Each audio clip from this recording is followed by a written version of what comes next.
So you want to be the perfect student, the one that seems calm and collected while getting straight A pluses, the Rory Gilmore of your class. If you want to be that student, this is the video for you.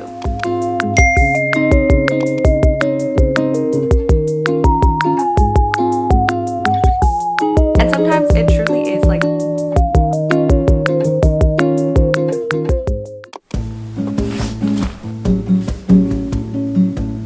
first things first, let's get organized.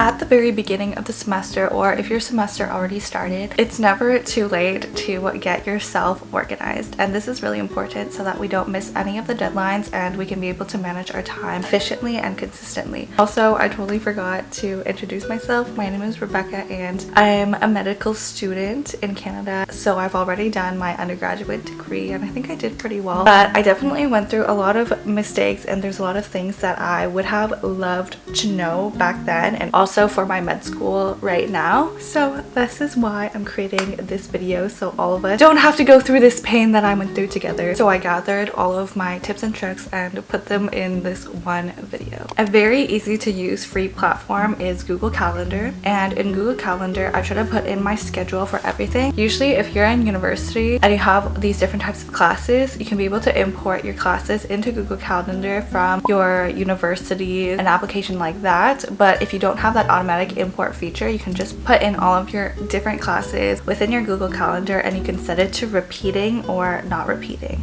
So let's say this is all of the classes that you have this week. The next thing to do is put in all of your extracurriculars or other involvements that are outside of your classes or school. For example, if you play sports, I would put in all of your practices and your games. If you're in a club, if you have any meetings, if you have a part-time job, all of these things go into your calendar. You can have different colors for different things so you can visually see the separation between all of your different activities. After filling in all of your extracurricular involvements, this is the most important part, but go into your course handbooks or anytime your teacher or professor tells you you have an assignment or a deadline or anything, I would highly recommend for you to put it in your calendar and set a reminder like a day before or even 2 days before, and then another reminder like 30 minutes before. Reminders are so important, especially if you are prone to forgetting things or if you don't review your calendar the week before. It could be so easy to miss those little easy to get marks that are maybe based on participation or just handing things in on time, so that we don't lose those easy to get marks.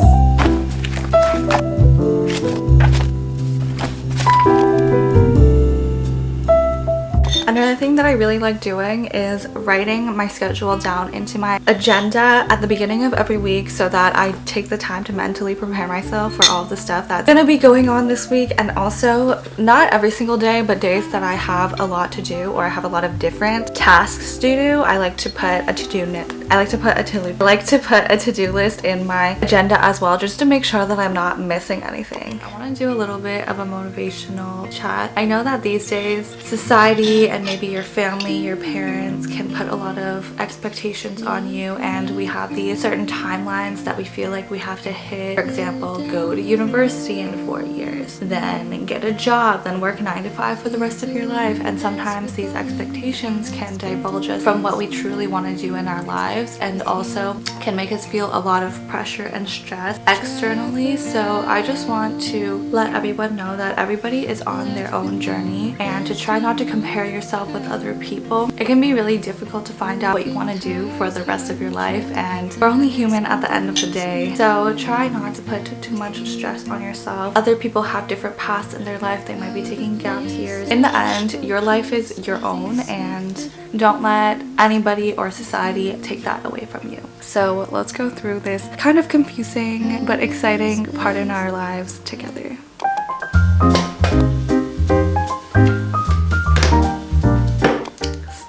Studying is hard. Getting motivated to study is hard. Sometimes the stuff that we're studying is also hard. So very, very difficult, especially in this age of distraction. So I have a few study tips that has worked for me and hopefully will work for you guys as well. Number one is different subjects have different types of studying that will work for that subject. For example, for math subjects like physics, math, even chemistry, what's super important about these subjects is to do a lot of repetition with the types of questions that you have with the equations. For example, if you're learning algebra, just do a lot of repetition with algebra until you know exactly what to do as soon as you see that equation. For subjects that are more memorization and understanding based, like biology or anatomy or physiology, what I find the most helpful is to stay on top of the content and make sure that you're using something like flashcards or Anki cards to make sure that you're memorizing all of the stuff you have to memorize, because let's be honest, there's so much stuff to memorize within this content, and sometimes it truly is like brute force memorization for stuff like anatomy.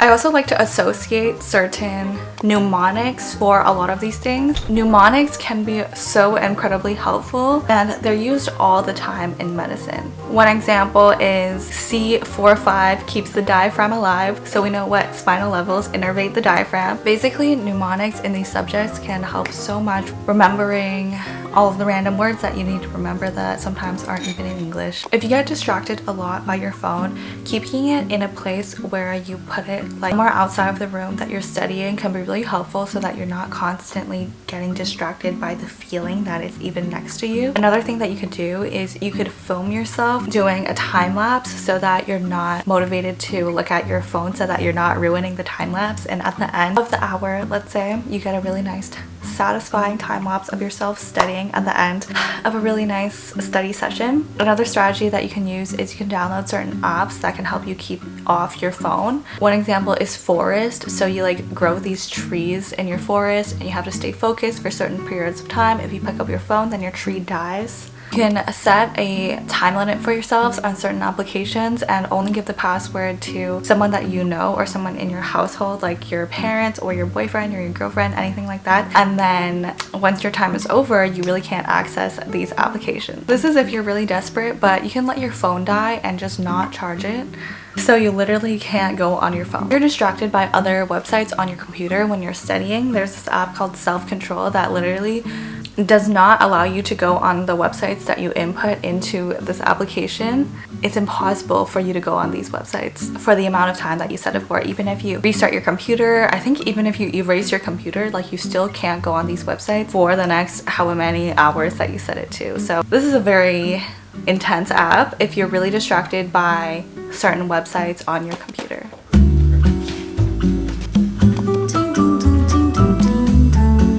I also think that just like a morning routine, a study routine can be really helpful in terms of forcing your mind and putting yourself in the mood to study. Because if you do this routine before every time you study, you know that by the end of it, this is going to be the time to study. So for example, my study routine can consist of doing a little bit of cleaning, tidying my desk a little bit, and then drinking a little caffeinated beverage. And then in my head, I know that this is time to study. Speaking of which, keeping your place clean and clutter-free can be super useful into making sure that your mind is clear as well. So that's why every day or every other day, I try to declutter the space a little bit. One thing about cleaning is that nothing can be absolutely perfect and clean all the time. As you can see, this is a little bit cluttered right here, but at the end of the day, I know that everything has a place and everything is organized, and especially my study space is clear, organized, so I don't get distracted by anything else on my desk. Okay, I want to talk a little bit more about some of the resources that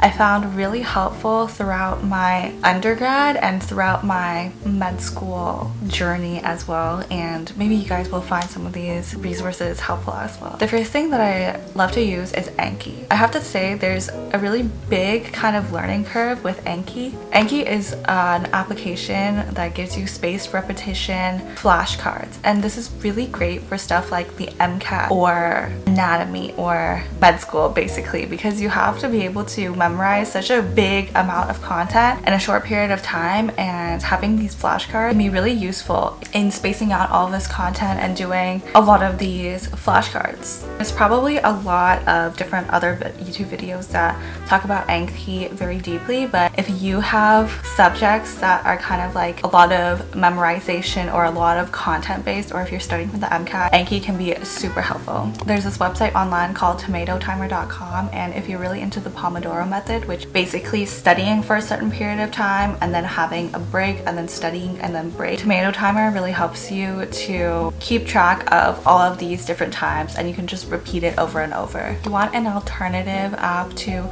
keeping everything organized, there's Notion as well. I use Notion for more of my social media stuff to keep that stuff organized because I really like the look of it and I find it easier to do on Notion in terms of like that part of my life. So if you guys want like a more aesthetically appealing, really customizable platform to keep all of your stuff organized, you can check out Notion as well. If you're doing a lot of scientific research, you might already know about this app, but if you have to cite a lot of things, a really great application on the computer and Chrome extension is Zotero. Zotero helps you keep track and cite all of the references that you use. You need to write an essay, if you're writing a paper to be published, anything like that. It's such a game changer, truly, for keeping track of all of your references. This app makes things like note-taking apparently really easy. I personally haven't used it yet, but some of my friends use it all the time, and it's called Poco Note, and this basically is like an AI note taker, so you can record some of your lectures and then it will basically like give out your notes and like a summary. It can create it into flashcards, it can create it into like tests, or I think that basically like auto generates a lot of stuff from the content that you record with it, so that's pretty cool. The app that I currently use for all of my notes right now is OneNote. So OneNote is like a free Microsoft app. OneNote is a Microsoft app, and my school happens to use Microsoft, so we use Word, we use Excel, and there's like a free subscription to it. But OneNote has been amazing in terms of like keeping track. I love the way that OneNote is structured. So this next category talks about items or stuff that you can buy that might be helpful for studying. I want to preface this section by saying that you definitely don't need to buy cute, aesthetic, expensive things that are out of your budget. Like, you can literally study with some of the bare minimums of things, but there are some things that I feel like if you have the budget for are really great investments for your studying and your future. I see so many people doing back to school hauls and they're rebuying stuff that they already have, and I feel like it's very wasteful. Probably the main thing that I would invest my money in is a really great laptop. Not only does having a terrible laptop make things slow, you might lose your documents, you might not be able to connect to Wi-Fi. It can have so many issues if you have a terrible laptop. So if you have the money to get a high quality laptop, it doesn't have to be a MacBook, just something that's very reliable that you can use for all of your assignments. Since things are basically all online these days, submitting assignments, doing exams. If you have like a different job that requires you to be online, for example, if you're a YouTuber, a content creator, I do every single thing on my laptop, and I've had terrible laptops before. It's just not a good time. It takes like hours and hours to buffer things, and it can be such a big waste of your time. So the number one thing that I would recommend is getting a reliable laptop. Why is the angle like this? Better. The next thing for school that can be really useful is getting a nice pair of headphones, especially if you like studying outside of your house or if you like studying in school. I personally have the Apple AirPods Max, but I've also heard some of the Sony ones be really good, as well as the JBL goods, and it's really nice to have good noise cancellation. It can be so hard to study when there's a lot of sound around you. The next thing that I would say that's really useful for school, just to be comfortable, is having a good mattress. Sleep is literally a third of our entire lives, and if we're sleeping on a terrible mattress, it can be really detrimental to our health and our sleep quality, which can then affect our studying. So I feel like a mattress would be something to prioritize. Another thing that I feel like can be important is, especially if you're on campus and you have to walk everywhere, the amount of steps that I take when I'm on campus, you can't focus in class because your feet are just hurting. So having a good pair of shoes can be really helpful so that you're not distracted by the pain in your feet.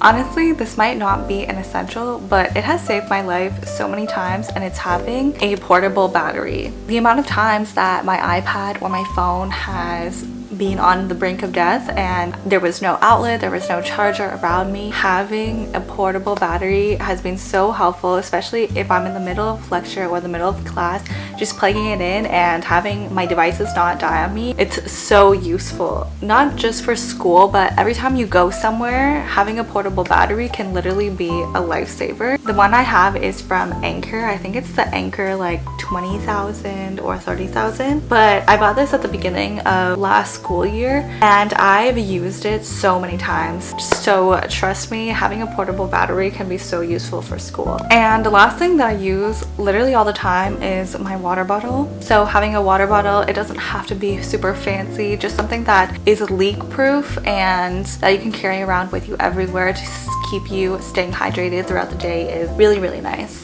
These are probably my top items that have been really helpful in school so far. You don't need to buy 1,000 different types of colored pens. You don't need to buy super expensive note paper, markers, anything like that to be a good student. But you want to buy things that will actually help your productivity and that will actually be useful, not just because they look good. It's a bonus if things are cute as well though. And lastly, I wanted to let you know that being perfect is not real. Being perfect is genuinely just an illusion, and literally nobody is perfect. Everybody goes through struggles in life, whether you see it or not. So if you're going through a difficult time or you feel like you're struggling more than other people, just know that you're not alone. Everybody has had failures and setbacks, and it's what you learn from them and what you build from them that is truly what matters. Number one, people who you think are naturally smart or naturally intelligent have a ton of study strategies that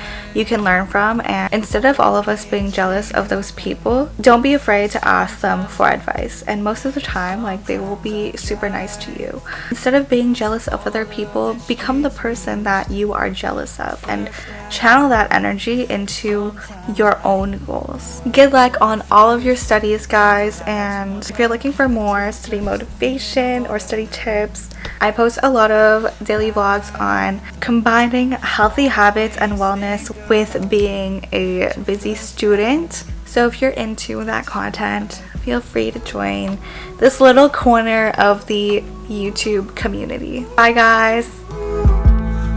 That's what I do.